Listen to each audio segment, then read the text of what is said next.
back on my own. I was going to say I'm back home. I was home last week because I haven't been able to go anywhere at all recently for all the reasons I spoke about last week. I'm going to talk more about that today. Let me do the sponsor thing first because we do need to give a shout out to Collide. So Collide has actually been there. How many weeks has Collide been there? Many weeks. Many weeks.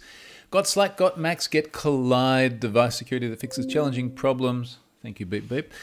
Device security that fixes challenging problems by messaging your users on Slack. Try Collide today.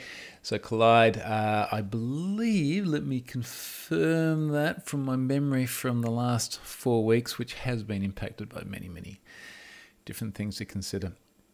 Yes, it is the one that has all of the Slack integration, which of course is there, and then the title as well. Oh, it's been a rough week. I'll come back to that. But fortunately, because of sponsors like Collide, I can stay home and go absolutely nowhere and continue to do what I do. But in all seriousness, big thanks to those folks. That is many weeks that they have been there for now, and it is an enormously big part of what I do. So go and check out Collide, click the link, download the thing, give it a run. Cheers to the folks there. G'day everyone joining in. Neil, Chile, Ottawa. Mitch is in Ottawa. Yeah, Ottawa's going to be different to here at the moment. Stephen, Benny in the UK, also different to here. Wayne, thank you everyone for joining. Let me get the personal stuff out of the way first. Last week, Charlotte was with me. We mentioned that she had contracted COVID in what we thought was the most innocent of ways. I guess, is there ever a guilty way to contract COVID? All right, if you went to like a rave party with 1,000 people, that would be maybe a guilty way of contracting it. We went over the road, had some drinks with some neighbours. Next minute, a whole bunch of people had it. Now, Friday evening, it's Friday morning here for reference, so just under 7 days ago, she joined me, we did the thing. She'd tested negative that morning, which was great. But of course, the rest of us were close contacts. Al, who's 9, Ari, who's 12, double vaxxed because he can be, and myself. And because we're close contacts, I mean, like proper by every definition, close contacts, not this weird Australian thing now where it's like, oh, you need to be there for at least 4 hours to be a close contact, which is about 4 hours longer than what Charlotte was over the road and contracted it. So we get through to Monday just gone, bang on 4 days ago. And this is the day that the 5 to 11-year-olds can get their vax, which is a big, big thing. So I had our scheduled, like, all right, we got to test you before. In fact, we got to test her and Ari and myself before we go. So we test Ari, negative. We test Elle, positive. so Elle had it. Test me, negative. Now she's 9. She is a dictionary definition of asymptomatic. Like absolutely no problems whatsoever. Absolutely perfect.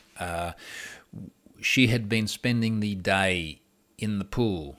Our personal pool, not out at another pool.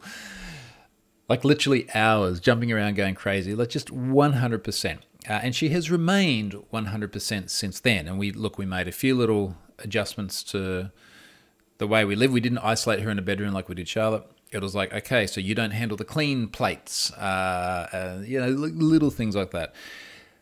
And so 4 days later, she's still 100% asymptomatic. I need to test her soon, and then I got to test Ari again and myself again. Look, I know a bunch of people listening to this have to go through this yourselves. Aussies very recently, folks in other parts of the world, much more. Yeah. Stephen's saying, Stuart, my 10-year-old could get vaxxed here in the UK, and she really wants it too. I'm going to talk a little bit about this in a moment because there has been some discussions this week around ages and vaxxers and anti-vaxxers, but. Look, I mean, ultimately, it's just one of these things, right, where it's like, really the impact on us has been so ridiculously negligible. I mean, out of the 4 of us, the 2 girls have had it. Charlotte had a runny nose and a bit of a sore throat for a few days, and that was it. Elle's had absolutely nothing. Obviously, I didn't have any vaxxers. Charlotte had both her vaxxers and her booster the day before she contracted it as well, which was unfortunate, probably unfortunate timing. So spoke to Elle's doctor yesterday, and he said, look, give it a month now before she has the vax. And look, I guess she would have all sorts of antibodies as a result of having been positive. So That seems to make sense. But part of the problem is going to take me to the bit, and I don't mean to make this a whole COVID thing because I do have a lot of cyber stuff. But part of the problem that I've found is just finding reliable, consistent information from authoritative sources. There's a bunch of crap out there, as you've all seen. There's a lot of crap you can find very, very easily. But a perfect example of this is just finding a reference for how long should anyone, let alone a 9-year-old child, wait until having the vax after testing positive. And I had actually spoken to one of the pediatric vax hotlines earlier in the day, and they said, look, you are eligible so long as it is 1 week after a positive test and you do not have any symptoms. So I'm like, okay, all right, the doctor's going to say the same thing. No, doctor's like, give it a month. I've seen other resources which says, look, you've got antibodies for up to 6 months, which doesn't necessarily mean don't have it, the vax, any sooner than that, but very hard to find reliable information, which is a big part of the problem. Wayne says, I've been testing twice or more every week, yet to be positive, going to the office twice a week as well. Yeah. Well, and I mean, here's the other thing. I had a meeting with some folks online, because everything's been online, a couple of days ago, folks in the US, and they were, and I appreciate this is all anecdotal information. I mean, we shouldn't ever rely on just, small sample sets like this, anti-vaxxers. But I was hearing stories from them about how some people had all the symptoms but didn't test positive, so maybe they had just a normal flu. Other people were entirely asymptomatic and what's the opposite of that? Had no symptoms and did test positive, which is effectively the L situation again. Stephen says, you get really good at testing yourself after a while. I never thought I'd get good at sticking a stick up my nose. Yes, that's what I'd say as well. So anyway, that's kind of where we are now. Now, the bit about the disinformation, one of the things that has infuriated me, and I've got to stop doing this, is reading the comments. Like, we all know this, right? Like, it's like when something's on Hacker News. Like, great, it's on Hacker News. Don't read the comments, for God's sake. You will do yourself in. I have been reading the comments.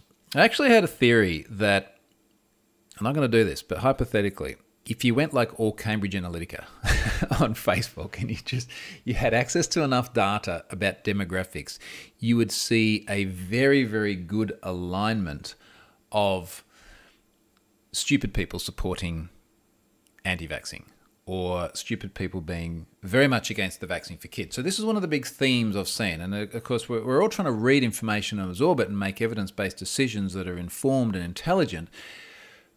But there's so much noise around it. So one of the things I keep seeing, and I've got to remind myself that we're seeing a single-digit percentage of the population, but we're just seeing like 90% of the comments from them because they seem to be the vocal minority. But the number of times we see comments around anyone who gives their child the vaccine should be locked up. This is child abuse. This is experimental. This is blah, blah, blah, blah. And it's just endless and endless. I even had physical spam mail in my letterbox the day before they started giving the kids the vax, with all of the anti-vaxxer rhetoric on it. And then some stuff with one of the Kennedys, like one of the Ted Kennedys or Robert F. Kennedy, one of these anti-vaxxers who seems to be trading on his name to get traction. I did actually find something quite funny, and I appreciate my own confirmation bias here in wanting to believe this, but it does actually seem to stack up. There's a graph. In fact, I saved it to my phone. I was going to tweet it, and then I was like, I just don't want to argue about it. There's this great bubble graph here. Vaccine rates, all 3,144 US counties across the 50 states plus DC. And this graph shows this massive alignment between the percentage of total population fully vaccinated, this is per county, and the 2020 Trump vote percentage. And there's this really, you don't even have to see the axes, but you can see a really clear alignment here of you are much less likely to get vaccinated if you voted for Trump, and vice versa. We talk, it's politics on the other side of the world. What do I know? I'm Australian. Comments. Stephen's just realised he spelled nose wrong. Very good.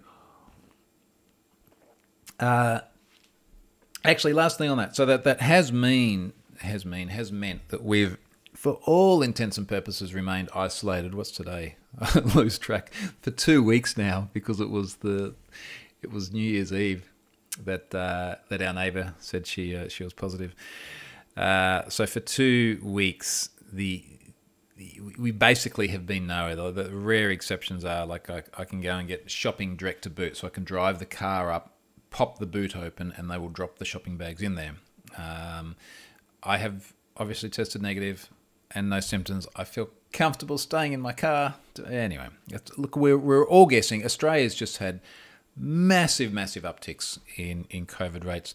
And the thing I remember hearing over the course of 2021, things like the UK's just hit 100,000 cases a day. And we're like, holy shit, it's 100,000 cases a day.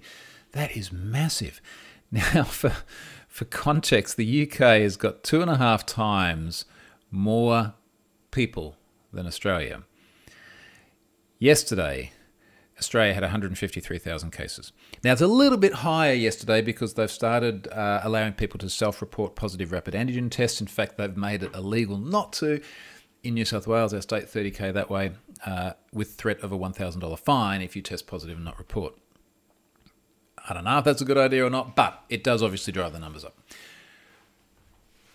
Now, Mick Blazington says, my favourite thing about anti-vaxxers is it makes it really easy to feel like a good parent. Yeah, no, that's very true, right? But it does make me angry. And part of it is because I've been sitting around here pretty much unable to go anywhere. It's just like Facebook, oh shit.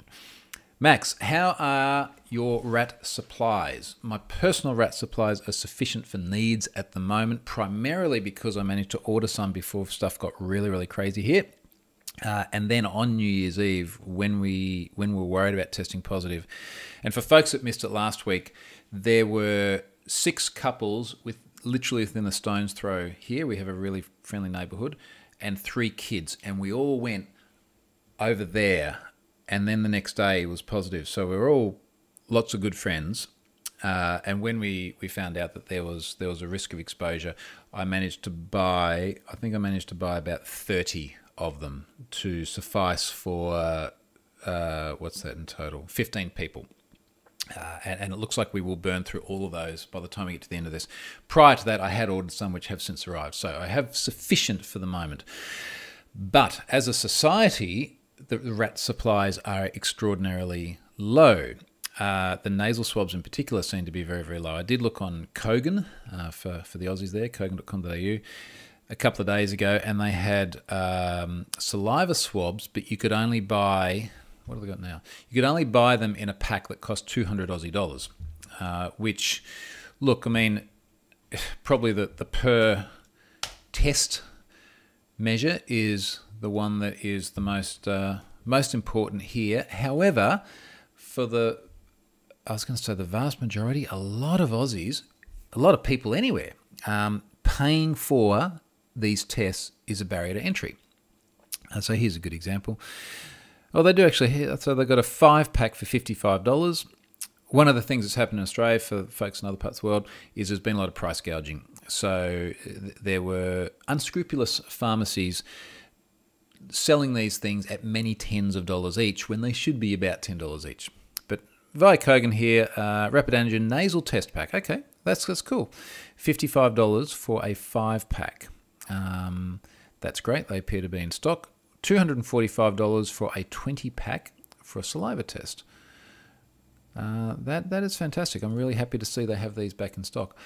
I do feel it's a little bit like the toilet paper situation. I'm sure it was the same in many parts of the world where, what do we get? Nearly 2 years ago when stuff started getting locked down, it's like everyone bought toilet paper. There's none left. So there you go. Kogan.com ships on the 15th of Feb, which is tomorrow. No, it's not. Shit. It's tomorrow in a month. Okay. It's a pre-sale. Just don't get sick between tomorrow and a month. Oh, man. That sucks. Right, so yes, the answer to your question, Max, is the supply is very bad, which of course means that all the numbers that we're seeing are extraordinarily underreported, and you've got all of these people who are possibly positive and going out in the community because they can't get tested, or as we saw with they could be completely asymptomatic and going out in the community. Then there's the financial barrier to entry. The Australian government has pretty much said, look, someone has to pay for them, so it's going to be you. Like, it's either you to go and buy them from the shop or it's you via your taxes. And there does seem to be some some support available for people in certain financial situations, I believe, to get rapid antigen tests. PCR tests are still almost impossible because of just the massive, like, 7-hour wait or sleep in your car sort of stuff. So it's a mess. It is a mess. It's a mess. Stephen says, yikes, so glad they're currently still free in the UK. You guys had a much better head start as well in the UK. So I know from speaking to Scott Helm on multiple occasions, that was something that that was freely available much earlier on. We were late here in Oz. I don't know who's to blame for that, but it was late. Tutorials for check. Troy, do you think the COVID details are being handled properly by the governments?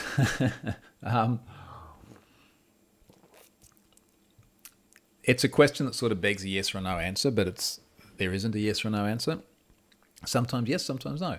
I tweeted probably about an hour ago about just an egregiously bad security flaw in one of the Indian systems to record COVID positive patients. And it was literally like, go to this URL and it just lists 2 million plus people with all their PII. So in that case, no. In cases like Australia, more so, more so good. But I think the thing that is challenging here is everyone is building systems under duress, number one. So they're very reactionary. Number two, at the moment, a lot of people are just simply not able to work. There's a lot of cafes and things here that just simply aren't opening because their staff are sick or they're a close contact. There's so much COVID here. Aussie government has said, look, just assume that everyone is going to get it. And they've said that in multiple different ways. One of the things I saw recently said there's a very high likelihood you will contract COVID, particularly in January. Other times we've seen other messaging of a similar nature. So when that happens, and we've got everything from baristas through to software developers who are sick, and then we're trying to build systems to get them out there quickly to react to the changing environment, yeah, mistakes are going to be made. Mistakes are made at the best of times. That's why Have I Been Pwned exists. Let's move on to that. Let's actually start talking about some actual cyber stuff 17 minutes into the whole thing. Data breaches. They don't stop. They don't stop just because there's COVID. Now, I thought I'd just run through briefly the backstory on a bunch of these. I think I listed about 5 here, which is pretty much the 5 that have happened of any note since I got back from holidays. Yeah, geez, I remember. Oh, yeah, I went on holidays, didn't I? That sounds like a distant memory. All right, so in order, Redline Stealer. So Redline Stealer is malware, and hackers don't always secure their databases. Funny story. So Bob Dychenko, who has found many, many exposed things, very noteworthy security researcher, did actually find some Redline Stealer malware logs exposed. Within there were 6 million records, according to his tweet. The actual number of unique email addresses was less than that. I actually forgot to put that in the description of the tweet, unfortunately. But this was December 30. So all of that went into Have I Been Pwned. Only 26% were already in the system, which makes me think that there was something a little bit odd about that data set. Now, I didn't dig too much more into it, but something a little bit odd, because when we move on to the next ones, you see the percentages. So the next one here is Dat Piff. So it's a mixtape site, a rap mixtape site. I'd never heard of it, but they were breached late last year. 7.5 million email address and password pairs. They're on a hacking forum, allegedly cracked from an MD5 hash source, so the passwords were there in plain text. My understanding is they weren't stored in plain text. They were stored in MD5, which is basically like storing them in plain text. Now, they also had security questions and answers, which, of course, are always in plain text. 81% of those already in Have I Been Pwned. So that's gone in there. The next one here, Flexbook. Now, Flexbook was interesting, and there's a more of a backstory to this. I had someone, in fact, I have a feeling I had 2 people send me Flexbooker data late last year. Now, Flexbooker is like a booking system, and I subsequently learned it's a booking system that is integrated into multiple other services, one of them being Bunnings Click and Collect. So Bunnings is a massive hardware store here in Australia. It's where you go to get your sausages. Aussies know what I mean. But you can go online, you can order your hardware things, and then you can drive up there, and there's this particular section you go to, and it's a little bit like my shopping experience for the groceries. They will give you the things and you just put it in your boot. Now, they used Flexbooker in order to make those bookings. And I assume there are many, many other services that also used Flexbooker. Now, this data was sent to me. In fact, I remember which day it was that I started having this discussion with them, because it was the day we all went and got, or almost all of us, went and caught COVID. It was the 30th of December.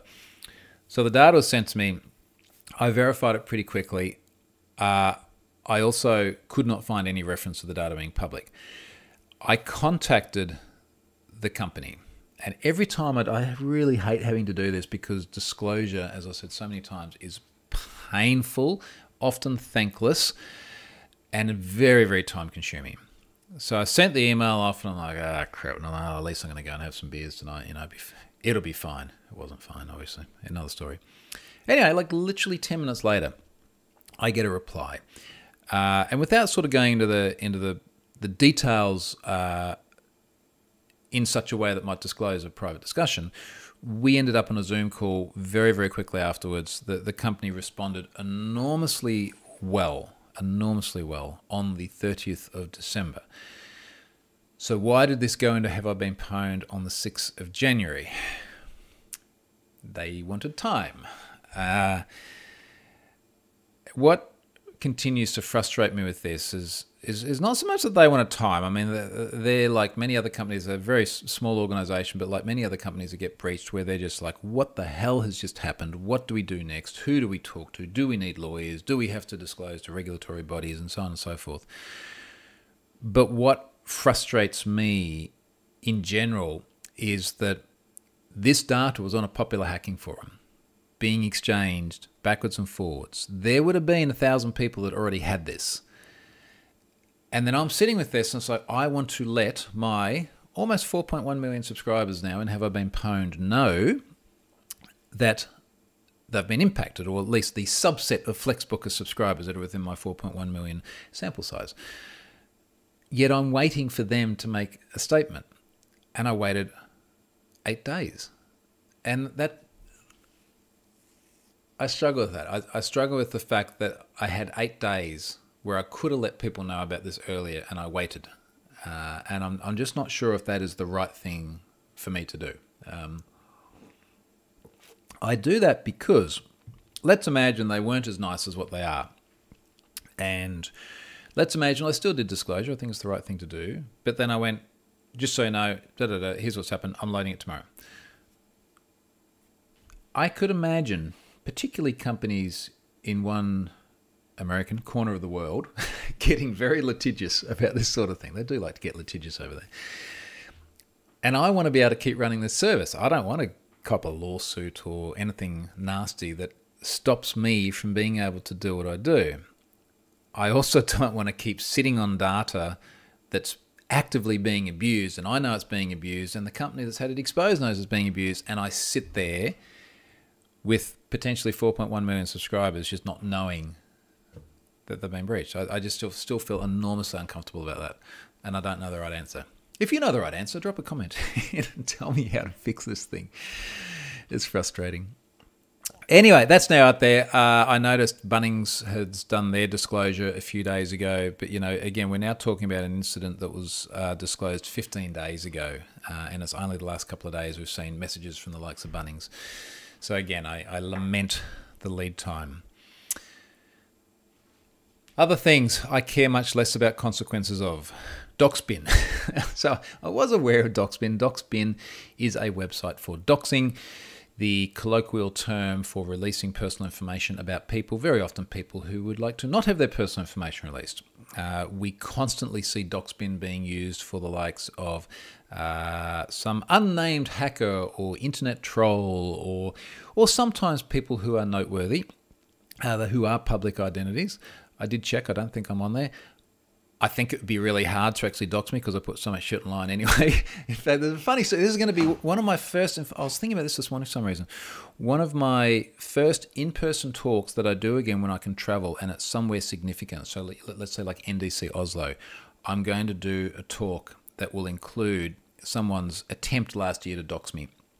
And it was hilarious because they were trying to dox a bunch of people, most of whom wanted to be very personal and private, and they're digging up stuff. And then there's me, and they're like, oh, here's Troy, and this is his family and everything. And it's like, mate, you're a dickhead. All that's on my Twitter. Like, you've literally just taken photos from my Twitter and doxed me. Some of it was very funny because they get ex-wife and future wife mixed up and things like this. And there's going to be some very, very funny narrative out of that when I get to do it. Anywho, Doxbin. So Doxbin, 380,000 email addresses on there. Now, it's interesting because I've linked to a story from Flashpoint that says more than 41,000 user credentials exposed. So how is it that there's 41,000 user credentials but 380,000 emails? Well, because apparently there are about 41,000 people who had accounts on Doxbin.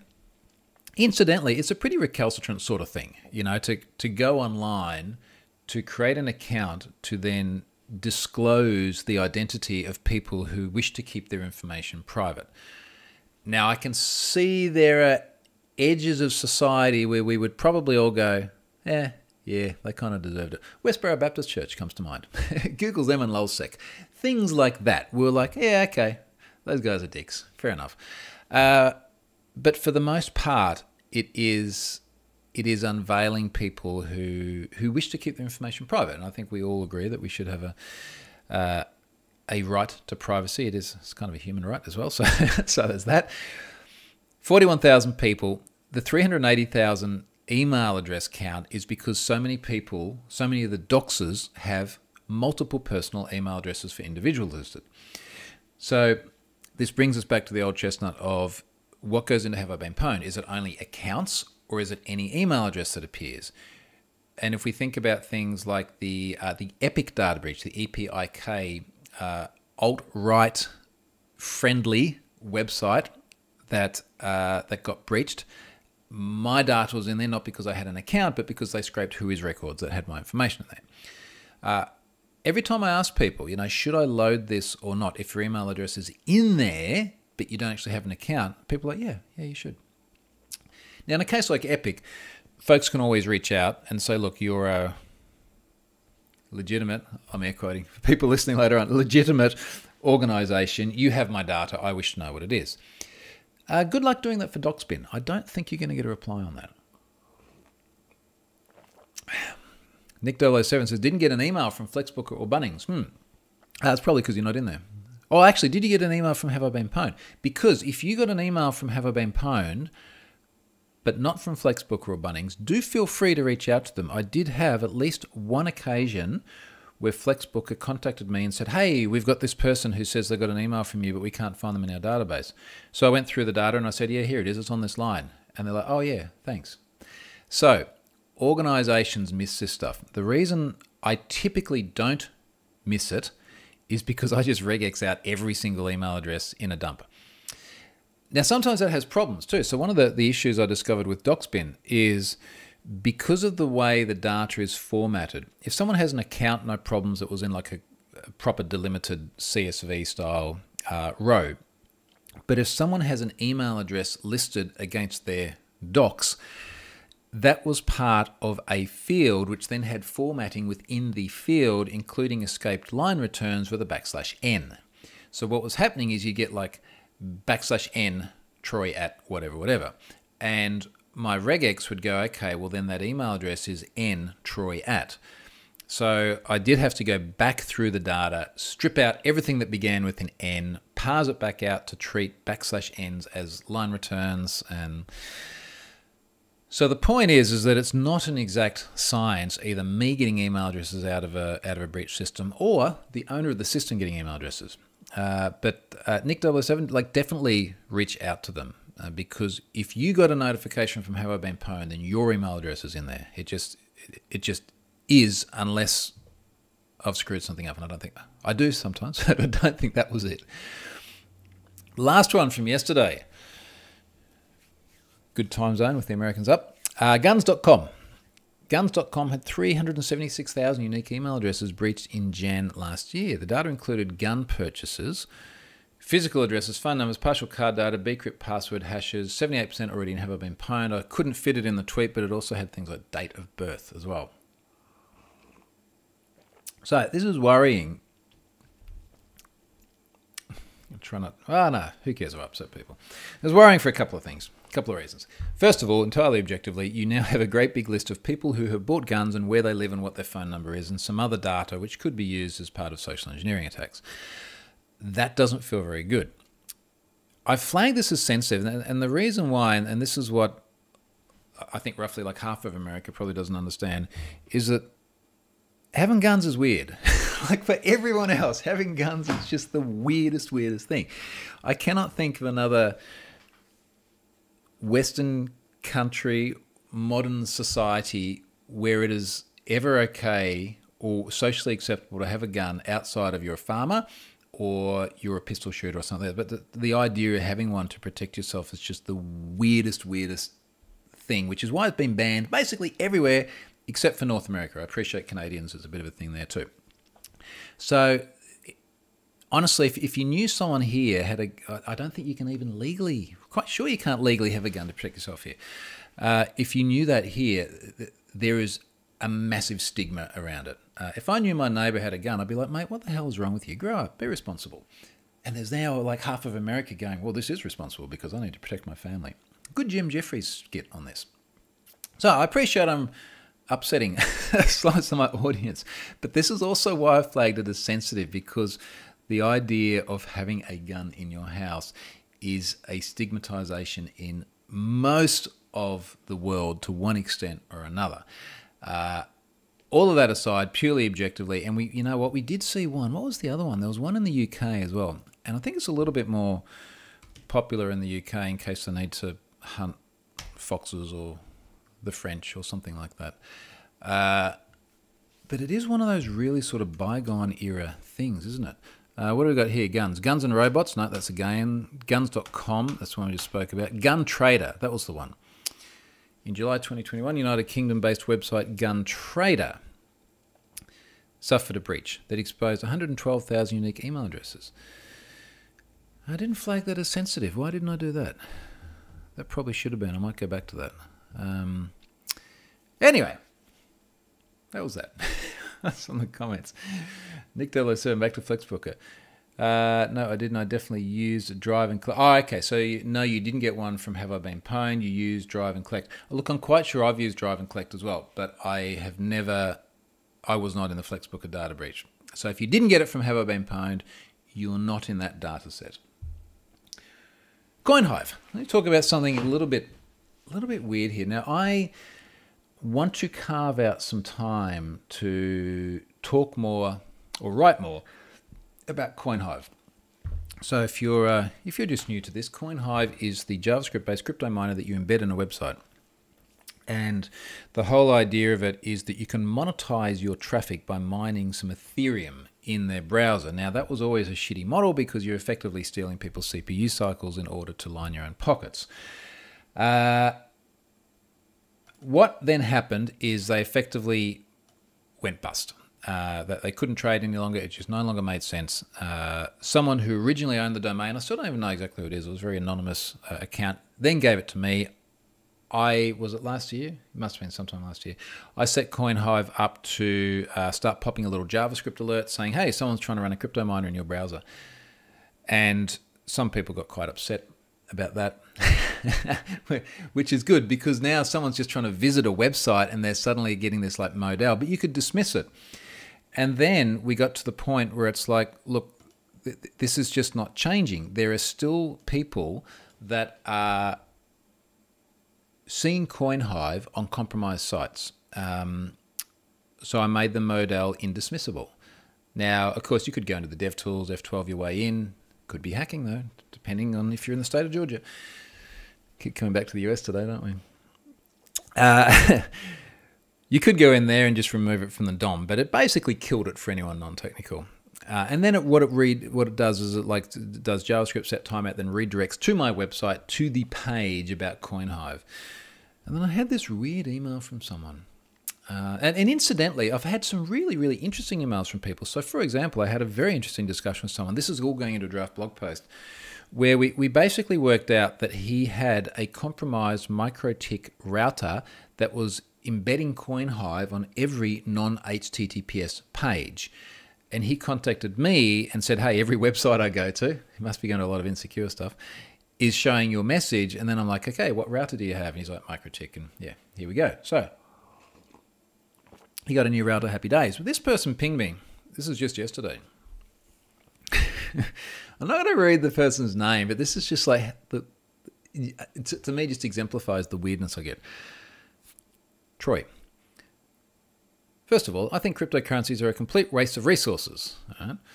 But I was curious why you think cryptojacking is more immoral than ads that can have the same performance hit to a device and are often used to sell data to data brokers. And anyway, the guy basically just went on a rant about ads. And what's I always find this funny, right at the end of it, he's like, in reality, it's worse to the point that the internet has shrunk significantly and access to quality... Shrunk significantly. It's bigger than ever. Because we're connecting so much shit to it. Shrunk significantly and access to quality websites information is non-existent. However, given that you work for Microsoft, as soon as someone says that, you know they're going to get angry at you about something. Given that you work for Microsoft, I'm sure either you are blunting your opinion or are willfully complicit. After all, they pay your bills. Surely you have a dilemma with the lengths the company you work for tracks people, shows advertising into the OS and stifles competition. Maybe not. I wouldn't expect you to. No, I don't have a problem with it because I don't work for them and they don't pay me any money. So, you know, he didn't know that. That would take research to figure that out. But I just get the most bizarre things. I actually had to disable comments on the Coinhive blog post. That's the only blog post I have with comments disabled because I started getting so much spam to it. But look, the easy answer is that the reason Coinhive was such a shitty business model, and in fact I said this to him, I said it was a shitty business model. The reason it's such a shitty business model is because it was surreptitiously running in people's browsers, and about 2/3 of the time it was there because a website had been compromised. It was driving up CPU cycles as much as possible and taking small amounts of money out of your wallet, courtesy of the electricity you pay for, and putting it in someone else's. I have lots of problems with ads and tracking, don't get me wrong, but you kind of know what you're getting into. You know, like it's a different model. That's the reason why that model is undesirable but legal and still runs, whereas the crypto mining thing was usually there through illegal activity and everybody hated it. If it was that legitimate, you would actually see it running on you'd see it on the Bunnings website or the Kogan website or something like that. It's not. IQ Black Hawk. Jesus. Yep. Yeah, that's pretty much. That's one of many words I used after I got this. He also didn't like the fact, he said, your article draws attention to Russia and China being the primary culprits, even comparing the act to hacking. The reason why is in the original blog post I wrote, I showed the Cloudflare analytics showing of the Coinhive traffic, where it was originating from. The vast majority of it was actually coming from China and Russia. Now, interestingly, I checked the stats yesterday before replying to this guy.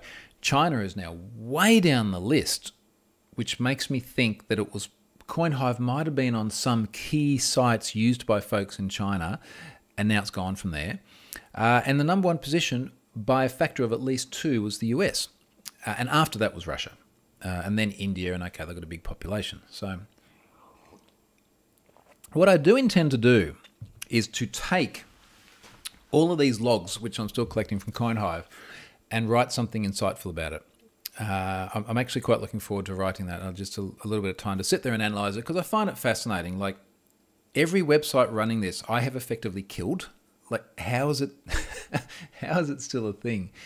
And just for let's actually check. If I go to Cloudflare and I have a look at just how much traffic is still coming to Coinhive.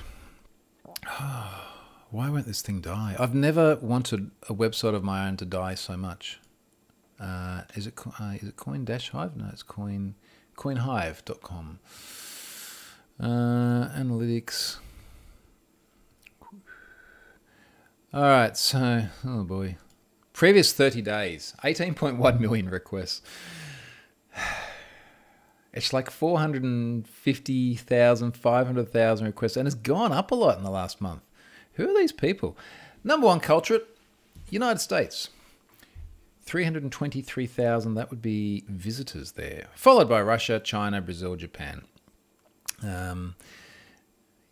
Wow, that's just nuts. How does that continue to be a thing? Unique visitors. I'm doing almost 40,000 visitors a day, which is fascinating. It's oscillating between about 35 and 40,000 people a day are seeing that Coinhive message. Now, because I will have things like referrer headers, I can go through those logs and actually figure out where it's coming from. So more of that to come. Stay tuned for that one. Okay. Spam. Now, another long-standing blog post in draft is about spam. I don't like spam.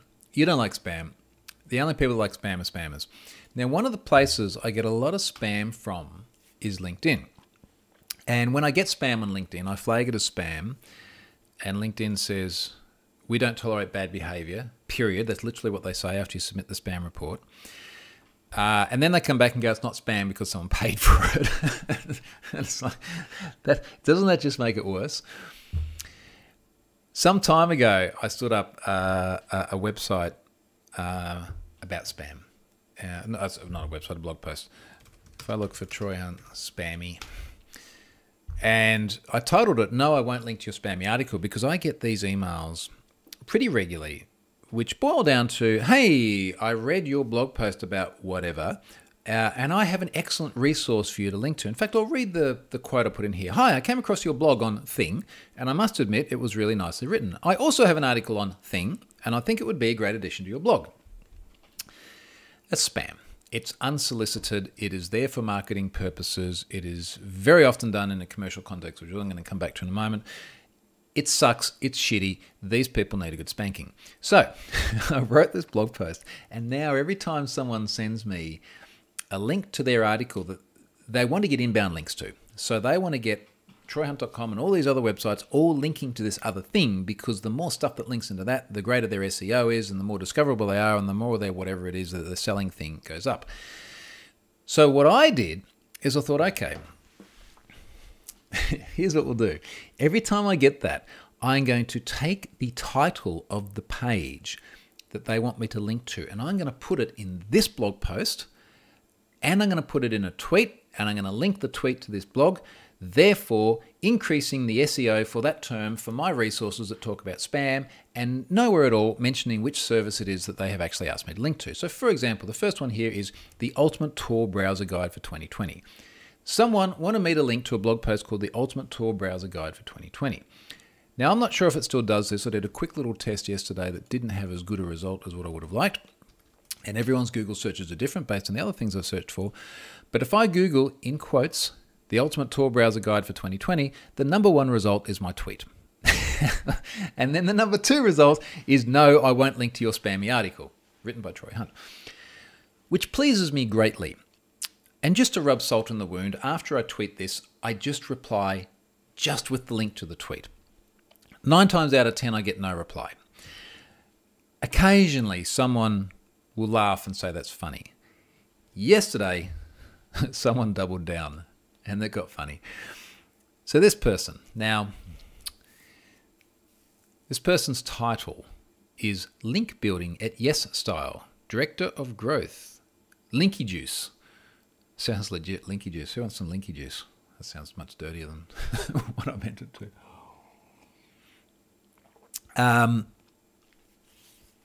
Hey Troy, my name here, a cybersecurity expert for Linky Juice. I'd just like to say that I'm a big fan of your website. Maybe this doesn't resonate quite the same for everyone else, because I don't know if you run things like I do and you get the same sort of emails I do. But when you hear things like, I'm a big fan of your website, it's such a generic, it's very different if it's like, hey, I've been watching you for years, I really like what you've done with Have I Been Pwned, your photos of your jet ski look really cool. And it's like, okay, that's a human. This was clearly a mass-marketed message. The buzz is on for cybersecurity these days, and finding the best way to ensure privacy on the internet is all the rage, exclamation mark. I noticed that your website covers an article about cybersecurity, which is very important in educating general public about privacy. My website covered an article about... There's like hundreds of articles in there. Now, just for context, before I go on the rest of this message, here's the sorts of weird shit that I've had people send to me. Now, this is... The one yesterday is now the 75th entry here, so I'm not going to read them all. But eyeballing through here. Things like, you know, a lot of very standard stuff. There you go. Infidelity statistics 2020. Do men or women cheat more? Why is that there? Because I wrote about Ashley Madison. How to come up with a BS-free answer to this question. What does customer service mean to you? Sell Bitcoin for Skrill. The Student's Research Guide. Now, here's my favourite. Maybe turn it down if your kid's in the car. Or you're going to have a good explanation to give them after this. Number 52, how to put on a chastity cage. I love that people can search for that and find my blog. I assume that that was in relation to a blog post about some IoT sex device, and they thought that was a good idea. Anyway, moving on. So, back to this guy. Very important in educating the general public about their privacy. Thank you for looking out for those who may not be up to date, the little guys. However great, there's a but coming. However great, I did notice that you could add this link. It is to a domain which I obfuscated, /random password generator. Wherever you choose, as it would be a great addition to the completion of the thought with an additional resource. Avast is a random... Yeah, you notice how I didn't actually block out the name of the company? Whoops, now they know. Avast is a random password generating website whose sole objective is to protect the privacy of its users by providing them with the necessary tool to do so. Let me know if you think it's a good idea. So, I've just seen Stephen's comment. Number 51 is how to take off the chastity cage. If you spam me with that, I will literally add it. I think that would be a good addition. I replied as per normal. I put that there on my blog post. It's now number 75. And I replied with a link to the tweet. Not expecting a reply. I got a reply. This was last night as well. I was bored. I'm like day 14 in lockdown. I was like, I don't even care anymore. He replies, this isn't spam though. It's exactly what a spam would say. So you're like, this isn't spam. And I'm like, how so? He said, we read your article and we're interested. So I'm like, how's it not spam? He says, as an expert in cybersecurity, I loved your articles and I think that you can add a resource for your viewers. That's all. Yeah, that's spam. Like, how stupid are you? Like, this is you're literally just reaching out for spam. Anyway, I'm still bored. So I'm like, it's unsolicited and promotional. As far as I can tell, you don't work for Avast, and I suspect you're paid to seek out places to try and get free product placement. I assume for a fee. But hey, that's just my view. Let's ask the masses. And this was a learning experience for my son. So Ari's 12, he's getting interested in the internet. And I'm like, here is the power of influence. I have 200,000 something followers. I know how they're going to reply anyway, but let's just run a poll. So I ran a poll. It's still running. Here's the poll. So first of all, I realized you cannot put an image in a poll and you also can't embed a tweet in a poll. So I did one tweet that had the image in it, and then I did this one. I said, is LinkedIn InMail asking for links to external resources spam? See last tweet for reference. So just tangentially, this came via LinkedIn InMail. And InMail is effectively something that companies can pay for in order to reach the inboxes of other LinkedIn subscribers. It's still spam as far as I'm concerned. That's part of what was already in this spammy draft blog post. It's just people paying for spam. I asked the question. There have been, as of now, 1,008 votes. 94.5% of people, yes, it's spam. It is a compelling consensus. So I sent him that. He came back. We do in fact work for Avast, and the link insertion is without a fee. We charge for our services, not the link. So it's like, It's like, and I sort of hate these IRL analogies, but the first thing that came to mind is it's like you go into a hamburger shop and you're buying a hamburger and all the ingredients are for free. You're just buying the hamburger. And you're not paying for the lettuce and for the burger. You're paying for the hamburger. Everything else is free. Oh, come on, mate. Seriously, this is stupid. And hey, I saw the comment about completion to the thought. Humans do write like that. So someone actually replied to the tweet and they said humans don't write like that.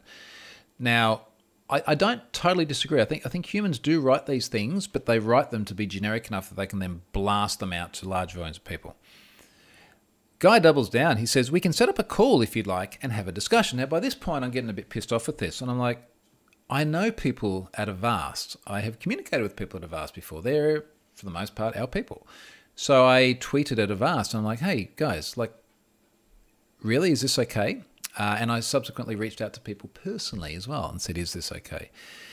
So this guy wants to set up a call and discuss. Like, no, 95% say it's spam. I've reached out to Avast. Let's see what they have to say. Hopefully, you'll learn something from this exercise and change your behavior. Anyway, he goes on, and in fairness to the guy, like he was actually very polite about it. Usually when I call people on this shit, they either tune out very quickly or they get angry. And he actually sent me a photo of him in front of his monitor with my tweets, smiling. And like he seems like a nice guy, but he just cannot get it through his skull that this is spam. So anyway, we'll just go the other way. We'll just go to Avast. Avast people, if you're listening, please get in touch with me because I'm not just going to let this go. This really bugs the hell out of me. And I've got time because I'm, at least for now, still in lockdown. All right, other comments here. There was a comment in here I saw about book. Any news on your book, says Stephen. IQ Blackhawk, also waiting for it. We got feedback from the preview that needed some work. I started the work on that, and then we got through to holiday period, and we got through to going away, and we came back, and we got COVID. Well, half of us got COVID. And we've been locked down doing that. And whilst all of that is going on, none of the other stuff in life that I have to deal with, both professionally and personally, stops. So frankly, it has just been a time deficit. And had I tried to push it out early, I'd really want it out before Christmas. Had I done that, I would have taken shortcuts and I wouldn't have been happy with the result.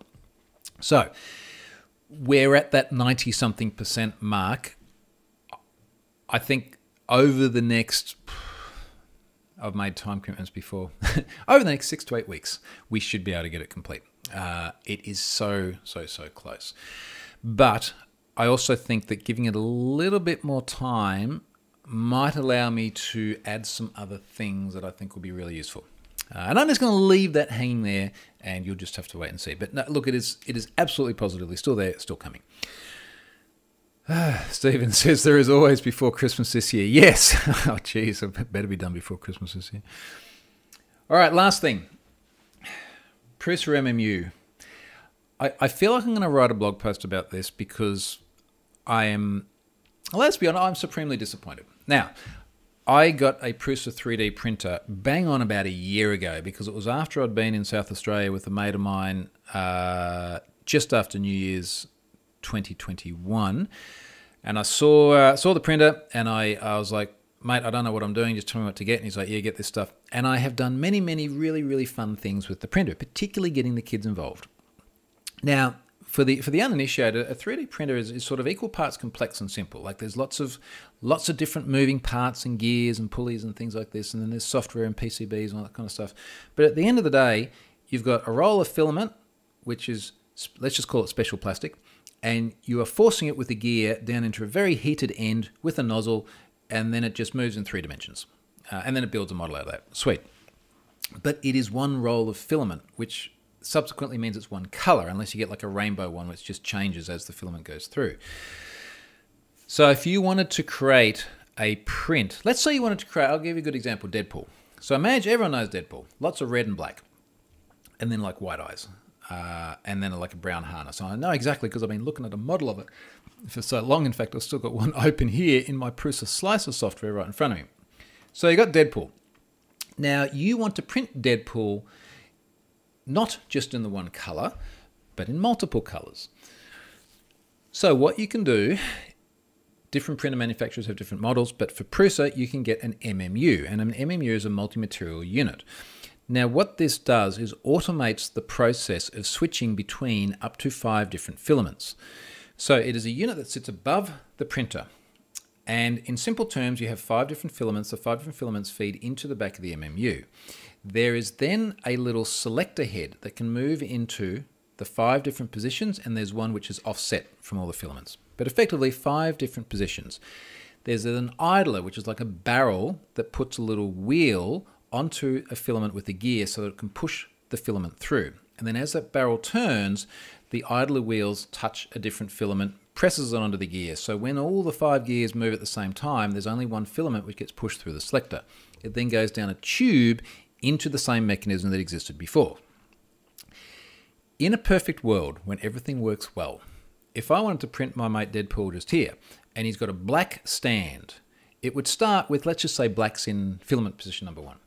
And it would feed filament position number 1 through, print that. When it gets to the point where it needs to do a layer that has some red into it, what will happen is that the MMU will start to spin and pull the filament back, and the unit down the hot end would also push that filament up. It would suck it back into the MMU. Then the idler would then select a different filament. The selector would come across, it would pull that filament out and push it down into the tube, load it back up.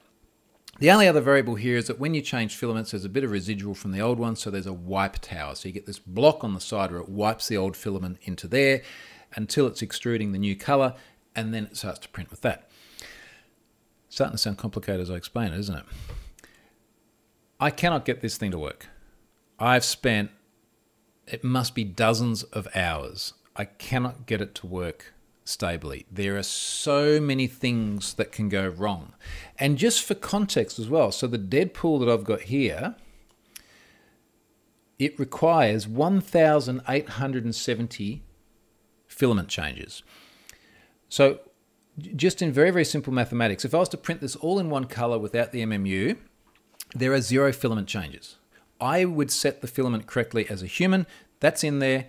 That's 99.9% going to work stably, no problems. So basically you're going from 0 opportunities to screw up a change in filament to 1,870 opportunities to screw up a change in filament. And then the change can screw up for all sorts of different reasons. You've got a 1.75 millimeter filament being passed through a 2 millimeter diameter tube. When the end gets heated, if it gets a little bit of a blob on it, it can get stuck. If the gear doesn't have enough traction to pull the filament through, particularly when it might have a bit of a blob on it, plus there's all this friction, not only in the tube from the MMU down to the hot end, but also behind the MMU. We won't even get into buffers and things. That's going to be in the blog post. But you're creating all of these different possible opportunities for the thing just to catastrophically fail. And that's what is consistently happening. And I'm just spending my life, and thank God I'm in lockdown and I don't actually have things to do. I do have things to do, but I don't have anywhere to go. I'm just spending my life changing bloody filaments and trying to fix the problem. And I started documenting it yesterday because I think I'm going to put it in a blog post. And effectively, like, I've got to figure out a nice title for it because I love the Prusa. I love the organization. I think they've created a fantastic community and they're doing wonderful things. But this just feels like pre-alpha product. And this is an MMU 2S as well. So we're multiple generations into the product. So I think today might be the end of my patience on this. If I can't make it work, I'm going to then spend hours disassembling it, going back to what I was or what I had before, and then possibly just spending a lot of money buying the XL when it comes out in the middle of the year. So they're doing a bigger one that has all of the multi-material stuff built into it as opposed to an add-on. I'm not sure if that's a good idea or not.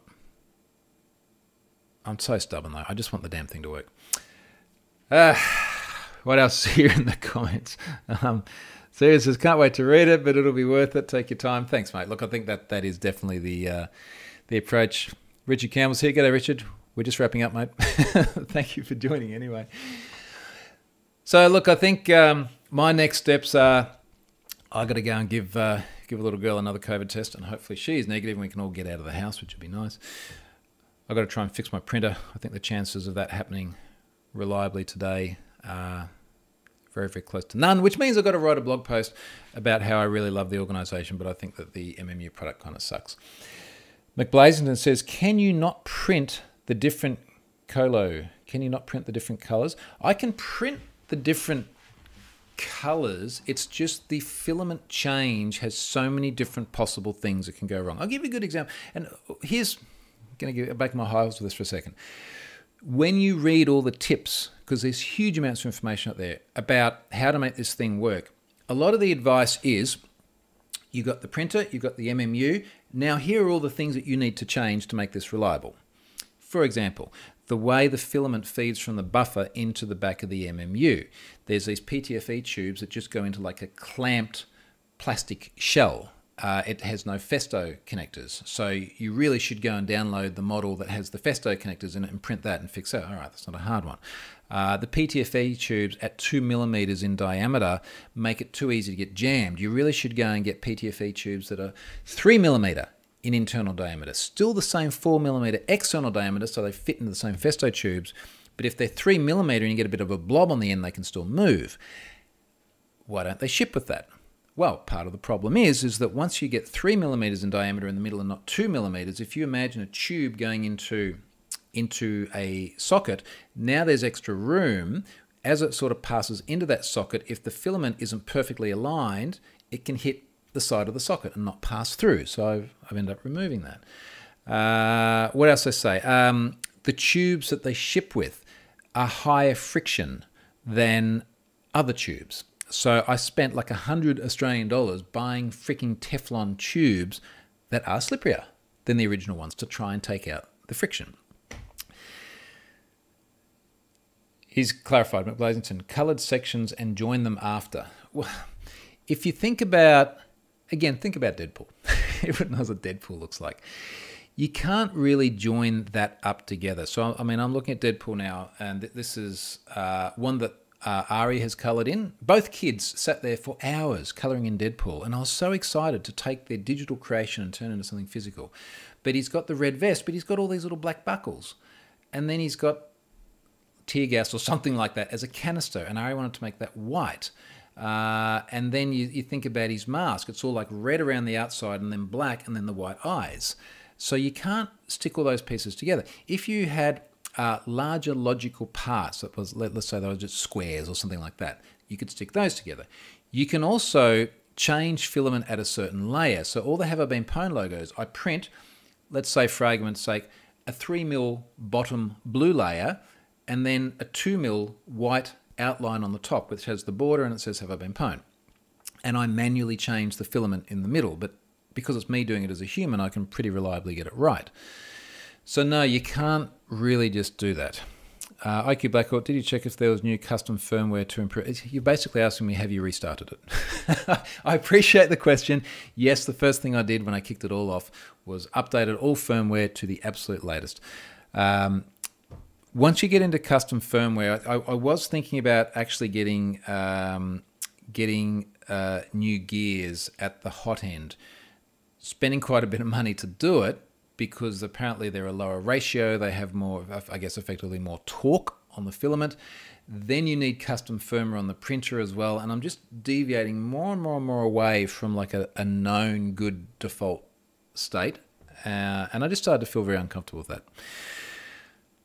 Okay, we'll see. Next week I might come back and say I've solved all my problems, or I'll come back and say I've reverted it to standard. I don't think I will still be in the same situation because that wouldn't feel very good.